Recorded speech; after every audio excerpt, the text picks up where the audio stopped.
നമസ്കാരം. ചാനൽ മൂവാറ്റുപുഴയിലേക്ക് സ്വാഗതം.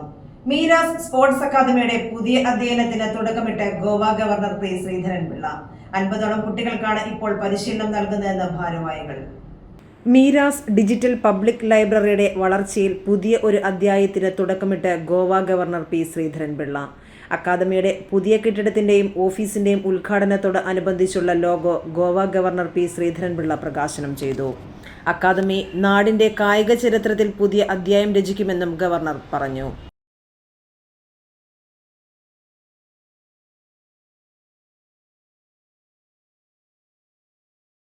Doctor P B Saleem IAS, P B Nooh IAS, panchayat president PA Azeez Kunnappally, Ali PB, Thomas Parekkad, Saheer Menamattam തുടങ്ങിയവർ പങ്കെടുത്തു. അദ്ദേഹത്തിനെ പോലെ നല്ല വാക്കുകൾ ഇവിടെ നിന്ന് കേൾക്കാനും ഇടവരട്ടെ എന്ന് പ്രാർത്ഥിച്ചുകൊണ്ട് നിങ്ങളുടെ എല്ലാ അനുവാദത്തോടുകൂടി ഞാൻ ഉദ്ഘാടനം ചെയ്യുന്നു.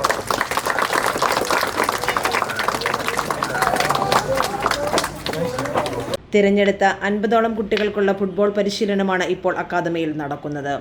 ഭാവിയിൽ എല്ലാത്തരം കായിക മേഖലകളെയും ഉൾക്കൊള്ളുന്ന ഒരു സമഗ്രമായ സ്പോർട്സ് സെന്ററായി മീരാസ് സ്പോർട്സ് അക്കാദമിയെ വളർത്തുകയാണ് അക്കാദമി ഭാരവാഹികൾ ലക്ഷ്യമിടുന്നത്. മീരാസ് ഡിജിറ്റൽ ലൈബ്രറി മുൻകാലങ്ങളിൽ നാടിൻ്റെ സാംസ്കാരിക വളർച്ചയ്ക്ക് നിരവധി സംഭാവനകളും നൽകിയിട്ടുണ്ട്.